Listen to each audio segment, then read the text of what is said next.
Right,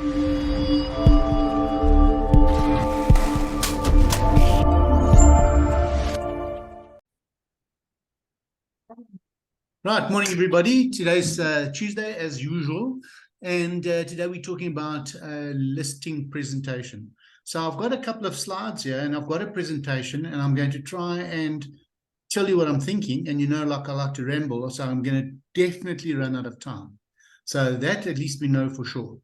And then I will give you all the components of it. But what I actually want you to do is just look at the components in the presentation.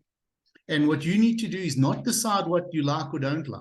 You only need to decide on whether or not you need to consider using it, because there are much cleverer people than me and much more successful people than me that are using the whole presentation. So you need a very good reason to start editing it if you're in your first year or so of real estate, or even if you don't sell 2 houses a month. So if you're not selling 2 a month, then you better look at this very, very carefully and have a very good reason why it won't work for you, because I don't believe you. So let's share the screen. And I'm now so good at that, I can really do it with my eyes closed. It's like falling off a log. And there's the screen shared. I believe you can see that. Okay. So let's have a look at this listing presentation. The first thing is, what is a listing presentation? What is in this thing? Well, it's got a whole lot of components. The first thing I would say that's in it is, the first thing it's an actual thing. Okay, it's not me sitting down at a coffee shop with a cup of coffee having a chat. This is a document with a nice red folder, and the one thing it's got in it is a sole and exclusive mandate. And you fill the whole mandate in. And remember, a sole and exclusive mandate, you can modify it. You can cross out sole and make it exclusive. You can cross out exclusive and make it sole. Then you know the difference between sole and exclusive and sole. Okay? One is that you can sell, only you. The other one is that you can sell and the owner can sell. So it's always better to have it as it is. And if you don't want that, you just want a straight mandate, then you just cross out sole and exclusive, but you try not to. Right, the other thing that we have in this thing is a Lightstone report and a CMA. Now, what's the difference? Well, I'll show you what the difference is, but they're not the same. Now, I can see that many of you, when I say to you, did you send a CMA? You guys say yes. And then when I look at it, you've sent a Lightstone report. A Lightstone report is not a CMA. A CMA is a comparative market analysis. A Lightstone report is a Lightstone report. It's in the name. Right. What's for sale? Property 24, the suburb statistics. That's very important for your client. Then there's the listing presentation. The very thing we're talking of is included in the same bundle that you put in front of them. Then there's an agent brag file. I don't know if you've ever heard of an agent brag file, but you need an agent brag file. And that's got all sorts of things. I'll show you quickly what's in it. Obviously, a company profile, because remember your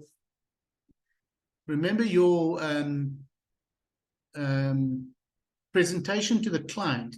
You're not only selling yourself, you're trying to sell the company and yourself, because you don't have the credibility standing alone in the market, in the modern market. You have to be linked. Everybody knows that an agent works for an agency. So you need to have an agency linked to you, and you better have a good one. Okay, and that's what you've got.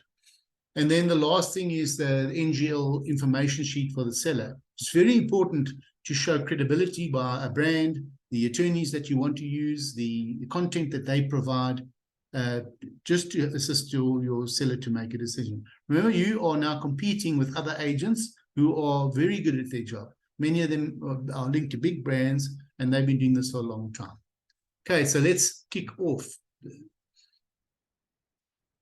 These here are the property 24 statistics, this thing here, the suburb statistics. Now, what you do, you print these out and you give them to you need to give these things to the seller, because why? The seller's going to have in their heads that everything sold in their neighborhood for over 3 million rand, because that's what they've heard.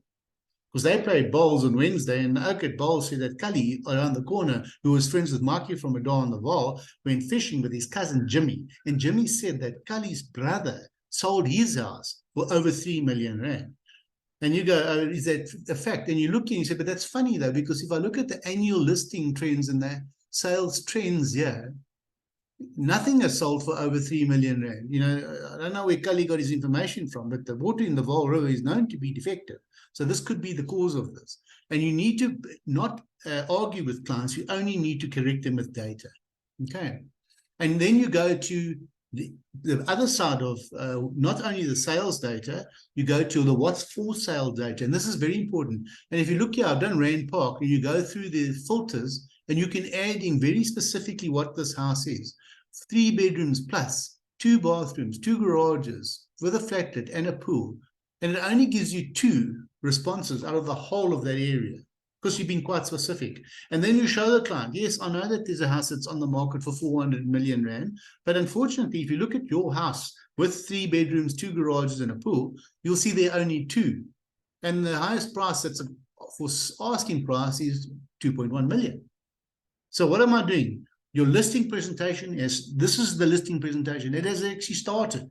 As you're going through the facts, the data, you're not arguing about price. I'm not talking to you about price. I'm telling you what's for sale, what has sold, so that you can start getting into the person's head, because they're going to want to sell for 3 million rand, and you're going to want to sell for 1.5 million rand. And what you've got to do is fill that gap with data, not with emotions. Not, my house is so beautiful. No, no, no. I don't really interest in your house. I'm telling you what's sold in the area. So this is and I'll show you how this all links together. So the first part is the suburb data, what is available for sale and what has sold. Those 2 things are very important. And when I say what has sold, we're talking about trends now, just general trends, because it's very nice for the guy to say, I want the house to sell for 2.5 million. And if you can show him this trend here, where look here, what's sold urban, can you see here that most places don't sell for that? Or let's say you want 3.5. You can say to him, look, in the history of since 2014, nothing has sold for over 3.2 million. How are you going to get 3.5? You know, you have a real problem here. You've got a complete disconnect between reality and what you want. Okay. Then we pull out the magic lightstone. Now, what the lightstone does is it's taken the Property 24 data and it's honed it in on the guy's house.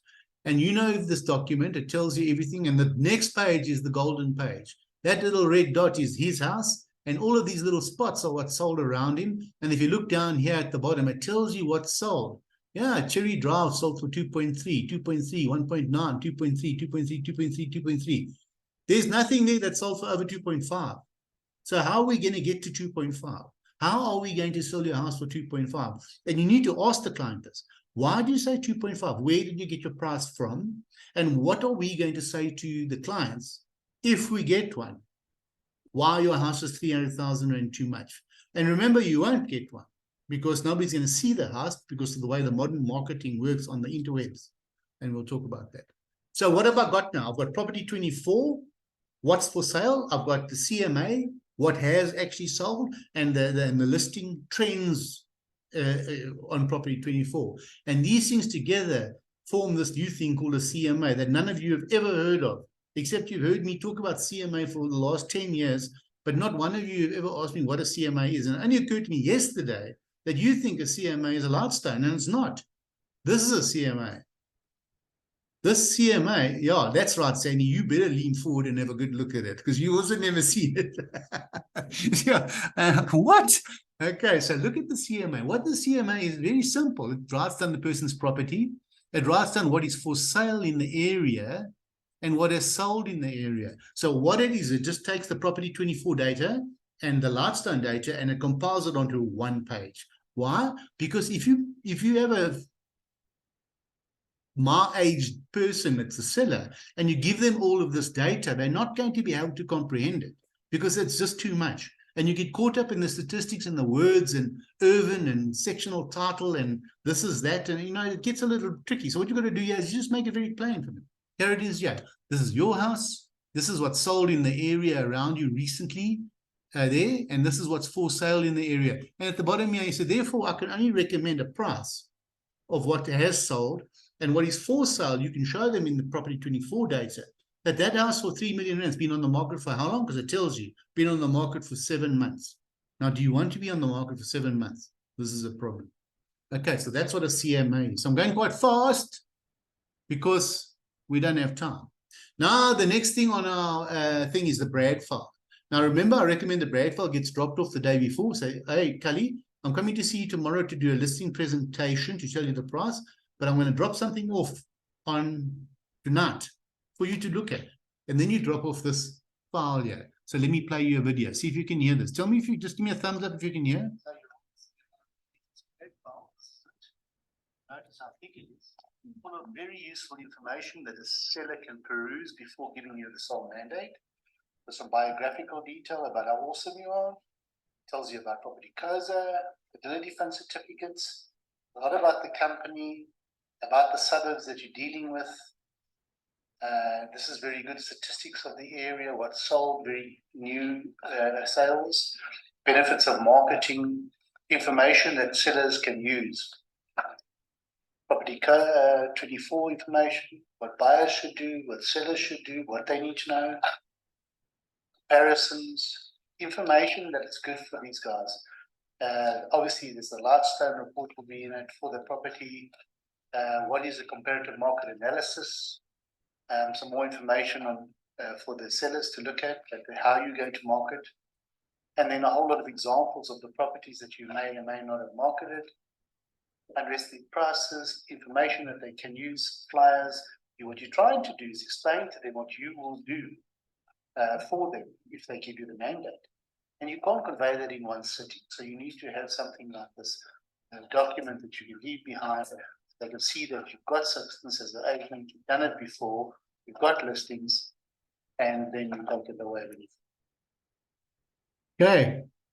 So that's an interesting thing. Who has got a Bragg file? Well, how are you possibly conveying your expertise to a person if you don't have a Bragg file? You're really not going to be able to, because if I say to you, hey, Sandy, must tell you, I am like an awesome fisherman. You should see me fish. I fish like a boss. I can cast almost across the whole river, which is why I can't catch most fish, because I cast too far. I'm such an expert. I'm unbelievably good at it. And now you're thinking, yeah, this oak's talking so much nonsense. I can't believe it. But if I gave you a Bragg file and I said, yeah, my awards for fishing. Here's the boat I won in the last Vaal River fishing competition. Yes, it's called Lekkerslaap van Tondo. Best boat ever. I catch hundreds of fish on this boat, and here's some pictures of the fish. Now it's a different story. Now you say, look, this sounds like you're talking bull, but he's got some good evidence. So I have to pay attention to what he's saying if I am in this market. Okay, so Bragg file is something you want to look at, and there's one in the office. Now, this is inside of that same presentation is your exclusive marketing plan. You know that. It's a part of the sole mandate. And that tells you what you're going to do to market it. And that's got a couple of pages in it that says, this is what we're going to do for marketing. This is what we're not going to do. This is how we market. And you don't have to think. It's all there, and you just explain it to the guy. And then there's the valuation on the property. That's from the DigiDork site, our property tool, a valuation tool. And that's a very simple valuation. And all of that leads to the actual presentation. Okay, so what is the presentation? I'll sit down with you. I say, right, Deborah, thank you for having a chance to see me. Where is Mr. Deborah? Because I would like to speak to both owners of the house. I noticed that you're both owners. He's in the lounge. He's not interested. Well, I think you should be interested because this is a big thing, and I've come all the way to see you. Please, can you call him? And you make sure that everybody that's involved is sitting down with you. That's the first rule. You don't say, oh, okay, I'll sit down with Deborah, and you have a lovely presentation, and she goes, yes, Anton, you're my man for sure. And as soon as the owner of the house gets back tonight, I'll tell him all about you. And then you go, oh my word, what have I just wasted 2 hours for? You got to speak to the decision maker, not the gatekeeper. Okay, so if you want to sell my house, you need to talk to Linda, not me, because I'll just say yes, and then I won't listen, and that's nothing to do with me, actually. Okay, so what does this presentation say? Well, it's a couple of pages. You can see there they are there. Oh, that was, sorry, I went a bit wild there. But that presentation it's got some biographical information of me on the front page, telling you how awesome I am.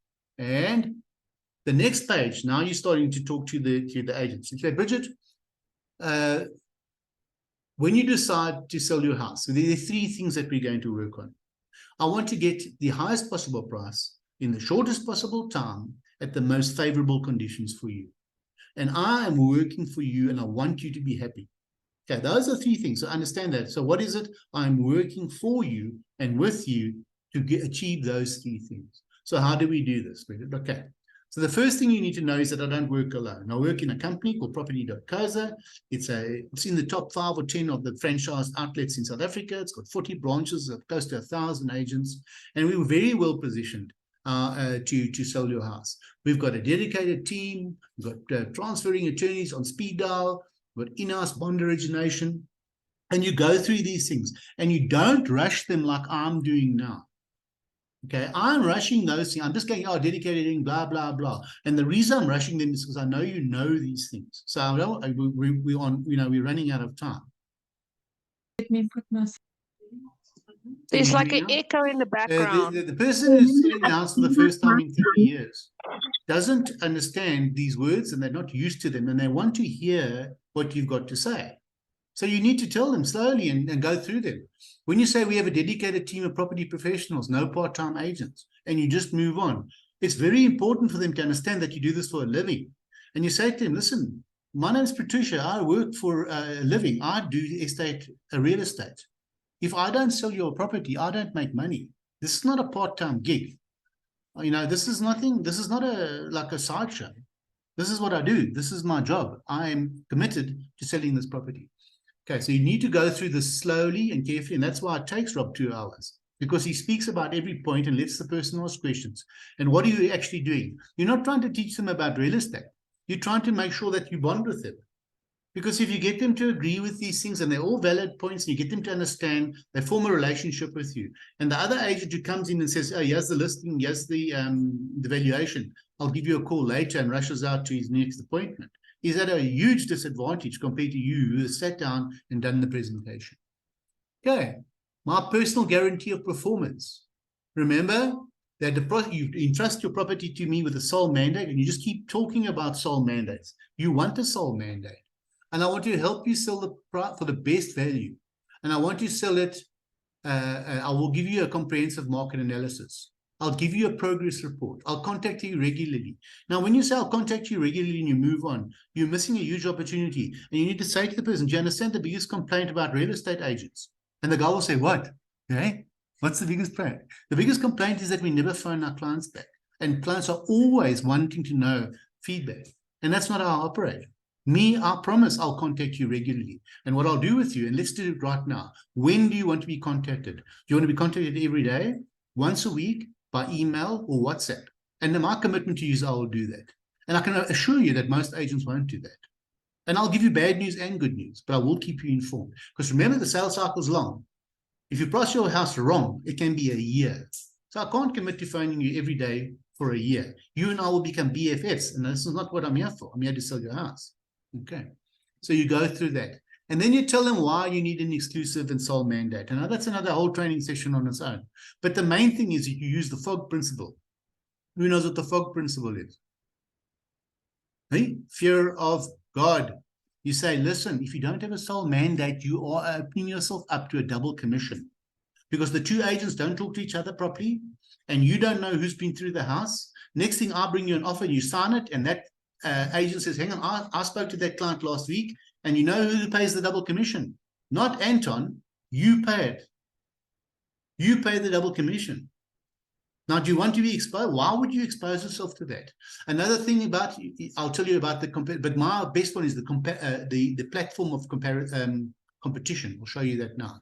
You talk about advertising, feedback, buyers, higher price, show houses, and security. And you go through each of those points very slowly, and you explain to them why the sole mandate makes a difference. And they're going to say to you, yeah, but I still don't want to sign a sole mandate because the more agents will sell it, the better chance they've got. And you say to them, do you understand how the market works? Because it's not like fishing in the Vaal River. If you throw more lines in, you get more fish. That's not how it works. Agents have got a limited amount of buyers who are all going to one or two portals. It's the same buyers.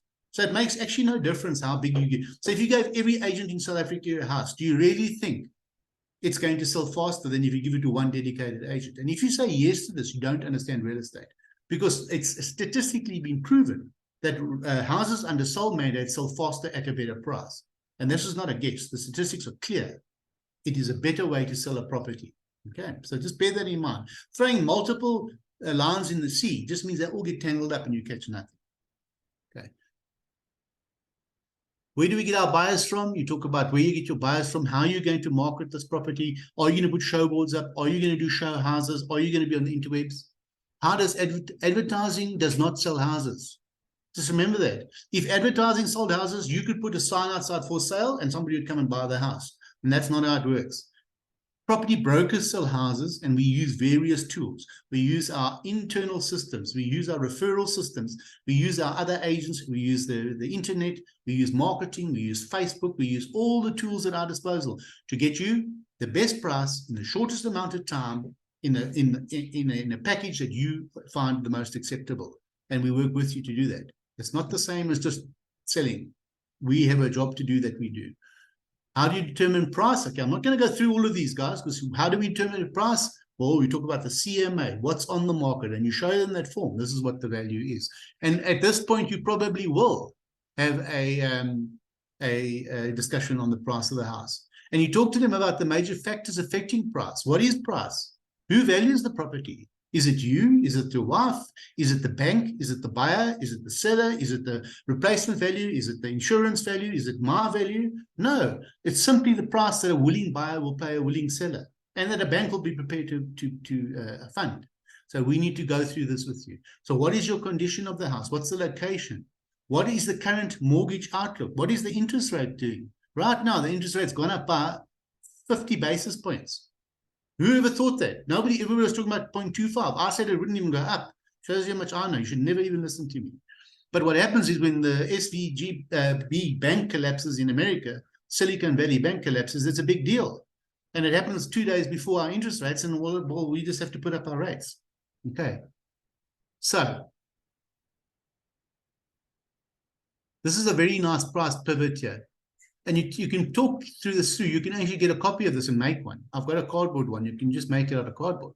And you just show the client that if you correctly market your price, your house, then about 60% of the market sees it.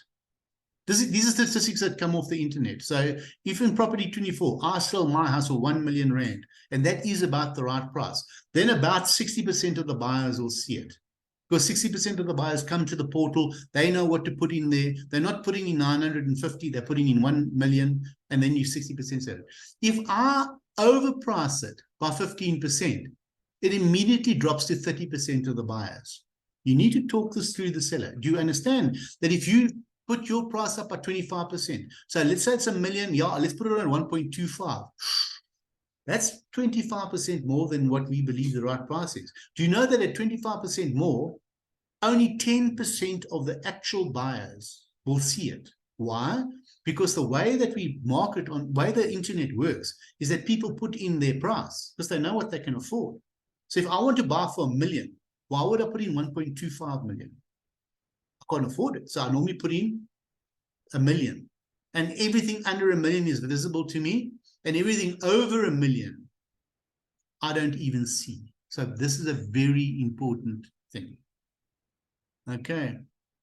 And then you say, right, Nina, I want a sole mandate to sell this house. Are you going to give me a sole mandate? Well, I'm not so sure. Why aren't you sure that? Is there something that you haven't understood? Is there something that I've said that's worrying you? Let's go through it again. Because I need a sole mandate. I want to sell your property for the best price in the fastest time and in the best possible conditions for you. So why wouldn't you give me a sole mandate?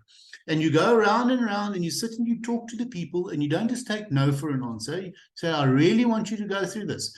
Now I'm going to open up to many agents because they're all the same. Now, they're not all the same. Remember, throwing many lines in here is not going to help you. And then you go through this. Say, listen, I want to explain to you why sole mandate is important. And you show them this slide. And this, my friends, is gold this year. Now, Sandy, lean forward. Lean forward, Sandy. Yeah, closer. Closer. Yes. This one. Okay, you say to the guy, look, let me explain to you how actually this works. So please don't tell everybody else this because it's a secret. This is how real estate agents work. Okay, now I'm going to tell you this. So open mandates work like this. There's the seller, that's you. You give property closure, that's me, an open mandate, and you give a second agent a mandate and maybe even a third. What's the first thing that we do? That's right, nothing, because it's an open mandate. Why should I spend my resources on it? Now, if by the off chance you get a good agent like me, I will actually do my work. I will actually list it, and I will try, and I will take some photographs, probably with my cell phone, because why would I spend R1,000 on a photographer if I've got no return on my guarantee on my investment? Remember, I started spending money from day one on this house. The fact that I came here with this presentation, this has cost me money already. My commitment's real. I'm paying. My company doesn't pay for this. I pay for it. Okay, so I'm right now. I need to sell this house to recover my money and to live. So if there's competition between Property Cosa and another agent, I have to recover my money and try and secure a sale. So the very first offer I get, if I get an offer from Khalif bin Badal for R1 million, I will bring it to you. Why? Because I want to beat the other agent. I just want to get a deal in place. I want to show you that I've got a deal, and I'll force you to take it. I'll try my hardest. Now, listen, this is the best deal, and it's cash, and it's R1 million, and I know you want 1.5, but the market's terrible, and I'll be arguing against you to get you the worst deal because I've got no security, and I want to sell. I have to sell the house. You understand? So the competition lies between the agents, and that agent's going to do the same thing. It doesn't matter what deal he gets. 1.5 million rand, 100% bond with a person who's got a criminal record and all sorts of terrible judgments against them. He's going to still bring you that offer. He's going to try and make it work, to try and tie the deal up for him because he's competing with me. This is completely ineffective. It's doing the disservice to you as the seller. It's not allowing me to get you the best price in the best possible time, in the best possible circumstance. Let's have a look at a sole mandate now. And this is what I want you to give me. Why? Because look here how it moves the competition down. It moves it away from me to between the sellers. Now, we don't exclude the second agent. He can come to me with a buyer, and I'm prepared to work with him. So what happens now? I'll get a buyer R1 million. I don't bring him to you. I don't waste your time with it. I say to you, my friend, the R1 million is not going to fly here. Why don't you try and come in at 1.2? You see, now I am negotiating for you, not against you. I'm not trying to convince you to take R1 million. I'm trying to convince the buyer to go up. Yes. So now, and then the other agent comes to me and says, hey, I've got a brilliant buyer, full bond. The guy's got many judgments. I'm going to say, oh, do you think that's a good deal though? Why don't you go back to your buyer and let's have him pre-approved? Let's try and take the seller a real deal rather than just try and push something through across the table just for the sake of it. So when you give me a sole mandate, the competition to sell moves between me and another agent who are now becoming reckless, just trying to get a deal on the table to get some income and to make us look good for you, to down one layer where it's between me and you and all the buyers out there. And each of those buyers is now competing against each other, including the other agents' buyers that I'm happy to talk to, and they will now compete at a level. And the offers that are then, I'll say to the buyer, please take a moment, go and think about your offer. Let's put it in writing. Is that the best possible offer? And I'll sit and work with him until we get the best possible offer. Thank you for your best possible offer. Let's take you to the bank now. Let's see if we can get you bonded. Why? Because I'm not under pressure anymore. I don't have to try and scramble just to get a deal done at your expense. So, Mr. Seller, if you want me to work very hard and properly on your house, I want you to give me a sole mandate. And give me a sole mandate for, if you're very uncomfortable, let's give me a very short sole mandate, very short amount of time. Let's do it for 6 weeks. It's nothing in real estate. We know the average house is taking 3 months to sell. Give me 6 weeks. If you don't like my service, you can cancel the sole mandate. My mandate says that. If I'm not doing what I said I would do, and I'm not producing for you, you can cancel your mandate. I don't mind, but give me the security, because I know I'm going to do my job. I know I'm going to try, and I know that together we are going to work to sell your house. No sole mandate. Now you've got a decision to make. Now you either, like Robert says, well then, I'll tell you what to do. I'm not going to take this on. You're welcome to find me, and good luck. And I'll keep in touch though. And when you want me if you want me to assist you in the future, I will. So now you've got decisions to make about walking away from a sole mandate. I mean, that's another kind of discussion to have. I would say, unless you've got 20 listings, I wouldn't walk away from a listing. But if it's at totally the wrong price, I wouldn't take on a sole mandate. It's no use saying the guy says, look, the value is 1.2 million rand, but I'll give you a sole mandate if you put it on for 1.5. You know, and you can say to him, look, I'd rather not have a sole mandate because I have to spend a lot of money on a sole mandate and put in a lot of effort, and the price is wrong. And remember, go back, let me take you back. Yeah. If you look at this pricing thing, 25% over price, that means only 10% of the buyers are going to see it. 10% is a very low number in this market. We're really going to battle to sell this house. Why are we going to battle? Because it's not in good condition, because it's in the wrong area, because of crime, because of the interest rates, because of ESCOM, because of any reason that you can dream up. There are many reasons why this house is going to be a problem. And even if the house isn't a problem, do you know that it's still going to take 3 months to sell? Because that's the average selling time. 75 days now in Johannesburg. So here's the sold here's the listing presentation. Are you prepared to give me a sold mandate right now? I'd like you to, so I can start marketing. I've already booked the photographer for tomorrow. No? Okay, well then think about that. I'll leave my break file here. I'll pop in tomorrow and we can talk about it some more. Or yes, I'll list it openly or whatever happens. But now I've already spent this discussion that I've had, in spite of ESCOM's power failure, is only 40 minutes. This will take longer than that. And now we've got a relationship. Now you're either thinking, okay, would you give the house to Anton to sell? Come on, somebody. Okay, I've got 2. What? How can you not give me the house to sell? What's wrong with you? I'm flipping awesome. Didn't you listen to me? Okay, so we're going to go through it again then, because clearly you haven't understood something. So I'm going to take you right back to the front here. I'm going to sit here for another 4 hours. Yes, let's have coffee. Let's talk about this again. And you can do that. You can wear people down until they eventually say, listen, okay, just take this whole mandate. Okay. So that's where we are. Are there any questions?